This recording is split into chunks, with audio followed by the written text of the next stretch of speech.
चाय वाला अमीर। एक गांव में किशन चाय की दुकान चलाया करता था। देखने में तो बहुत ही सीधा साधा था, पर उसकी चाय में वो स्वाद था जो लोगों को उसकी दुकान पर आने के लिए मजबूर कर दिया करता था।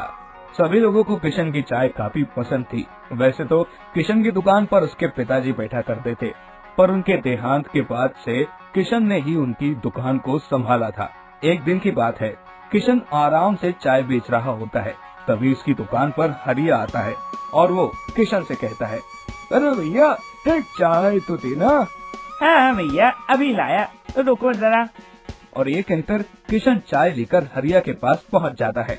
एक बात तो माननी पड़ेगी भैया, तुम्हारी चाय में बिल्कुल वही स्वाद है जो तुम्हारे पिताजी के हाथों में था, बिल्कुल भी नहीं बदला है।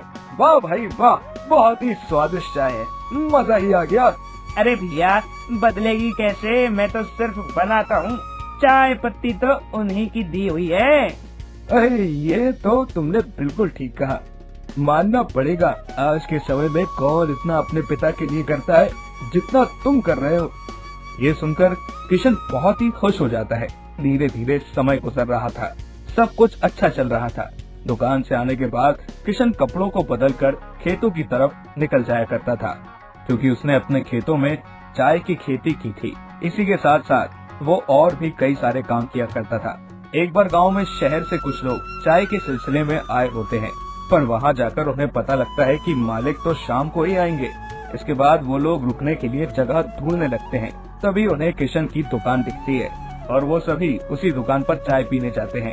अरे 2 चाय तो लगा देना जल्दी से। हाँ भैया अभी लाता हूँ, आप लोग बैठ जाइए आराम से। के बाद वो दोनों बैठ जाते हैं और किशन भी जल्दी से चाय बनाता है और उन दोनों को दे देता है। चाय पीते हुए अमन उससे कहता है, अरे वाह, तुम्हारी चाय तो बहुत ही स्वादिष्ट है, लगता है तुम इसी गांव की चाय का इस्तेमाल करते हो, है ना? हाँ भैया, जब हमारे गांव में ही चाय है तो हम कहीं और लेने क्यों जाएंगे। वैसे भी हमारे गांव की चाय पत्ती में जो स्वाद है ना, वो कहीं नहीं मिलता है। ये तो तुम बिल्कुल ठीक कह रहे हो। वैसे मैं भी इसी प्रोजेक्ट के लिए यहाँ पर आया हूँ। मुझे चाय के मालिक से मिलना है, क्योंकि उनके साथ मिलकर मुझे डील पूरी करनी है। ये तो बहुत अच्छी बात है साहब। इसके बाद वो लोग वहाँ से चले जाते हैं। पूरे दिन किशन आराम से दुकान चलाता है और शाम को 4 बजे वो दुकान बंद करके घर के लिए निकल जाता है।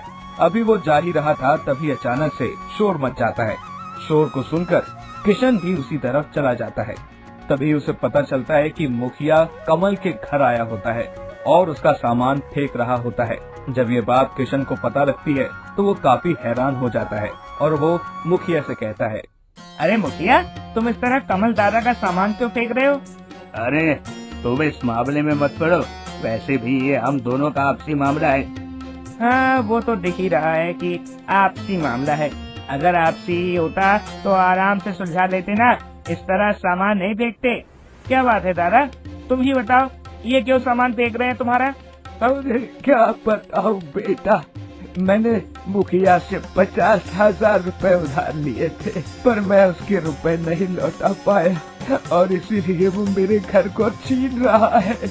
अब तू ही बताओ, मैं क्या जाऊं, मैं क्या करूं? मैंने इसे 1 साल पहले रुपए दिए थे, पर इसने अभी तक नहीं लौटाए हैं। वो मैंने क्या कोई धर्मशाला खोल के रखी है क्या? ये सुनकर किशन काफी देर सोचता है और फिर मुखिया से कहता है, बस इतनी सी ही बात है ना, मेरे घर पर आकर पैसे ले जाना। ठीक है, पर तुम पैसे क्यों दे रहे हो? क्योंकि मैं नहीं चाहता हूँ कि कोई भी दुखी रहे। वैसे भी मैंने काफी दुख देखे हैं, तुम बस पैसों से मतलब रखो, ठीक है ना? वही ये सब शहर से आए अमन और उसका साथी भी देख रहे होते हैं और ये सब देखकर वो काफी हैरान होते हैं, क्योंकि चाय वाले ने एक बार भी 50,000 रुपयों के लिए नहीं सोचा था। वही कमल किशन से कहता है, तुम्हारा किस तरह से धन्यवाद करूं बेटा, मेरे पास पैसे नहीं है, पर मैं तुम्हें आशीर्वाद दे सकता हूँ। जब मेरे पास पैसे हो जाएंगे तो मैं तुम्हें लौटा दूंगा बेटा। बहुत बहुत धन्यवाद बेटा। पैसे लौटाने की कोई भी जरूरत नहीं है, ये समझ लीजिए कि आपके बेटे ने ही फर्ज पूरा किया है अपना। ये सुनकर कमल बहुत खुश हो जाता है। इसके बाद किशन वहाँ से चला जाता है। तभी अचानक अमन को हरिया दिख जाता है और वो हरिया से पूछता है, सुनो, क्या तुम्हें पता है ये चाय के खेतों के मालिक कितनी देर में आएंगे? अब तो 4 बज चुके हैं, हम उनका सुबह से इंतजार कर रहे हैं। अरे अभी अभी तो भी नहीं थे, आप उनसे मिलने नहीं गए क्या? अभी अभी तो वो गए हैं। क्या? पर हमने तो पहचाना ही नहीं, कहाँ थे वो? हम तो इतनी देर से ढूंढ रहे हैं, वो अपने घर पर भी नहीं थे और तुम कह रहे हो यहाँ पर थे।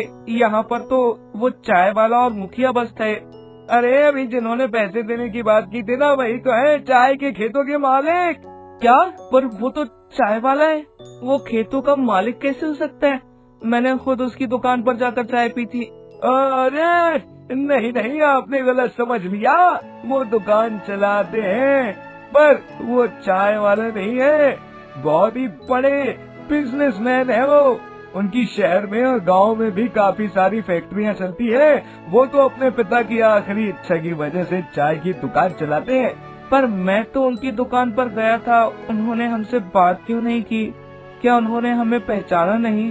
पर मैंने तो उन्हें बताया भी था। अगर उन्होंने आपको पहचान लिया होगा तो भी नहीं बताया होगा, क्योंकि वो दुकान चलाने के समय किसी भी क्लाइंट से बात नहीं करते, बस अपने काम से काम रखते हैं, क्योंकि उनका हर चीज का समय है। ये सुनकर अमन काफी हैरान होता है, क्योंकि वो जिसको चाय वाला समझ रहा था वही असल में चाय के खेतों का मालिक था। ये सुनकर अमन अपने दोस्त से कहता है, यार मुझे तो यकीन ही नहीं हो रहा है, इतने पैसे वाला होने के बाद भी उसके अंदर बिल्कुल भी घमंड नहीं था। वो कितना सरल है और कितने अच्छे दिल का है।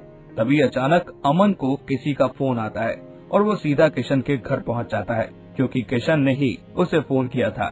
वहां जाकर वो देखता है कि किशन शर्ट पैंट में बैठा हुआ था। उसे देखकर अमन कहता है, मुझे माफ कर दीजिए, मैंने आपको पहचाना नहीं। यदि पहचान लिया होता तो मैं आपसे इस तरह बात नहीं करता। अरे आपने क्या किया? और वैसे भी मैंने कौन सा आपको बताया था? मैंने भी तो आपको नहीं बताया था ना। पर आप इतने सरल स्वभाव के कैसे हैं?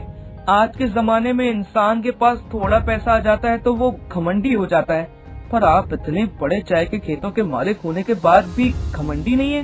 ये सब मेरे पिताजी का दिया हुआ है और उनका मानना था कि हमें किसी चीज पर घमंड नहीं करना चाहिए, क्योंकि पैसा हाथ का मैल होता है, आज है कल नहीं है। ये सुनकर अमन बहुत ही खुश हो जाता है और इसके बाद वो किशन के साथ मिलकर अपनी डील कंप्लीट करता है। और अब उसे समझ में आ गया था कि पैसा कुछ भी नहीं होता है, बस इंसान के अंदर इंसानियत होनी चाहिए, वही उसे बेहतर इंसान बनाती है। तो दोस्तों, हमें इस कहानी से ये सीख मिलती है कि हमें कभी भी इंसानों को देखकर उसकी हैसियत का पता नहीं लगाना चाहिए। वहीं अगर इंसान के पास कितना भी पैसा आ जाए, उसे कभी भी अपनी इंसानियत और सरल स्वभाव नहीं छोड़ना चाहिए, क्योंकि इंसान का व्यवहार ही उसकी परवरिश बताते हैं।